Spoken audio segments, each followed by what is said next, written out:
Summer's coming, and for us business owners, that means something else is coming. Interns!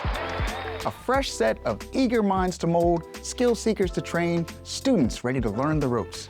Interns regularly help businesses with small but helpful tasks, from grabbing some coffee or a little filing to some more substantive chances at practicing useful skills. It's a win-win, right? They get to learn the business, you get an extra set of hands. Everybody's happy. The unpaid summer internship is a staple of the modern master-apprentice dichotomy that's developed in the business world. And as your team grows and you start thinking about building a real pipeline of talent, an internship program starts to feel like a natural next step.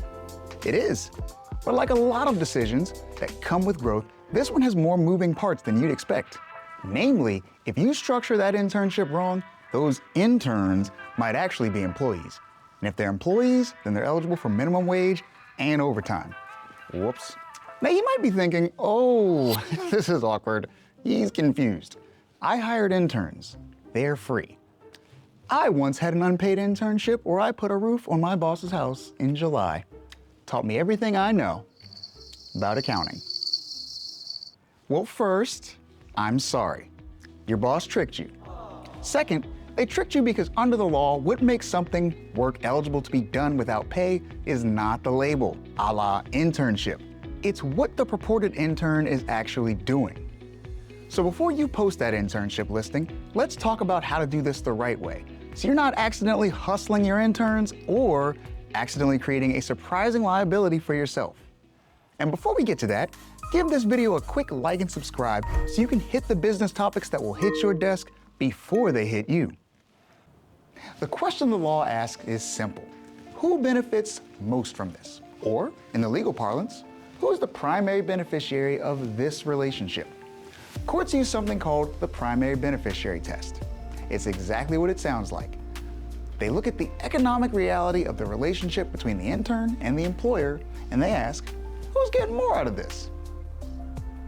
If you, the employer, are the primary beneficiary, meaning the intern is doing productive work that helps your bottom line, and you're not really teaching them much, then congratulations!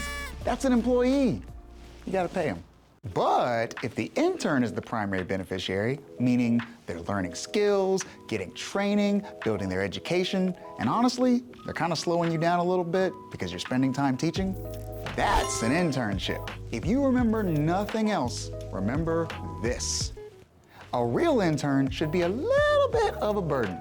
If your intern is making your life so much easier and taking things off your plate and your staff's plate, and if they're handling work that a paid employee would otherwise be doing, and they're really not learning anything new, that's a red flag.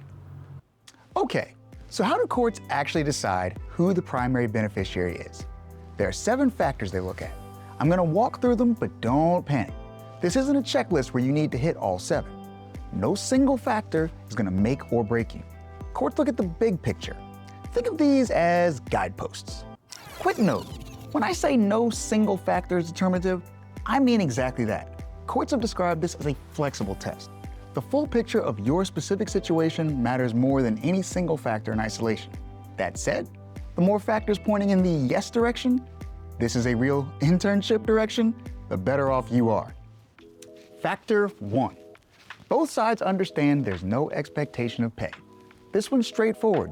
Don't promise compensation, don't imply it, and make sure the intern knows up front that this is unpaid. If you're hinting at a stipend or a bonus, you're muddying the waters. Factor 2. The internship provides training similar to an educational environment. Think structured learning, not just watch what we do.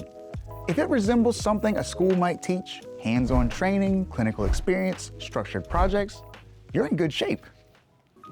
Factor 3. The internship ties to the intern's formal education. Is this connected to their coursework? Are they getting academic credit? The stronger the connection to their actual educational program, the better. This is one where it's great that you don't need all 7 factors. For internships through schools, this one may be easy. But for many internships where the student approaches you because you're awesome, this one could be a little bit more difficult to set up.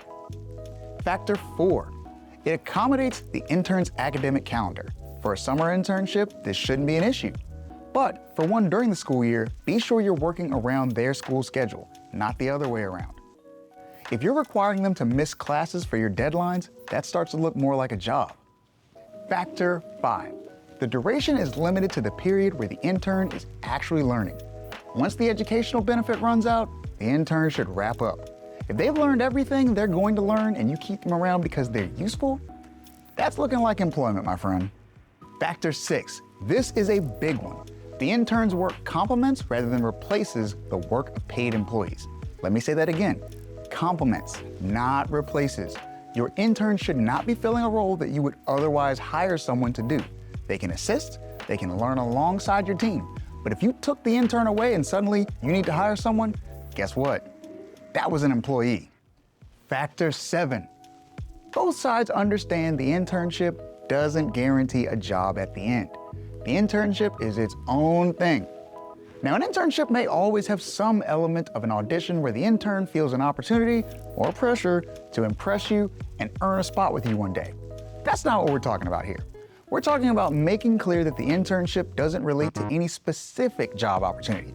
This is not a 90-day probationary period or a trial hire. This is a learning opportunity, and any job that may come is unrelated to that. Now, can you hire them after? Absolutely. But that shouldn't be the implicit expectation driving how the internship operates. So let's boil all of that down to the thing you really need to remember. An unpaid intern is not free labor. An intern is not a substitute for an employee you don't want to pay.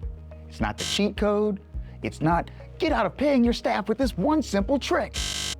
An internship is a teaching relationship. If you're not investing in the intern's education and development, you don't have an internship, you have an unpaid employee, and that's a problem. The 7 factors aren't just useful for legal compliance. They also give us an opportunity in an easy format for building an internship that stands out. This is really the case with all law. If we look closely and understand what we're looking at, there's always opportunity to use it to build our advantage. If you're thinking about bringing on interns this summer, whether you're setting this up yourself or handing it to your HR lead or operations manager, take the time to structure it right. Build a program that teaches, assign a mentor, create learning objectives. Make sure the work they're doing benefits them at least as much as it benefits you. Do it right and everybody wins. Your interns get a meaningful experience, you build a pipeline of future talent, you build a reputation as a company that invests in people, which makes it easier to attract great candidates when you are hiring in the future. And you don't end up with a wage and hour headache that nobody wanted. If we follow the law, we avoid headaches. But we also can always use the law as an opportunity. And if you want help setting it up, or you just want someone to look at what you've already got and make sure it's solid, Teamway Law is always here. We'll help you build an internship program that works as a real asset for your business, not a liability. There's a link to contact us in the description. Until then, keep coming back to our channel for more tips to help your business.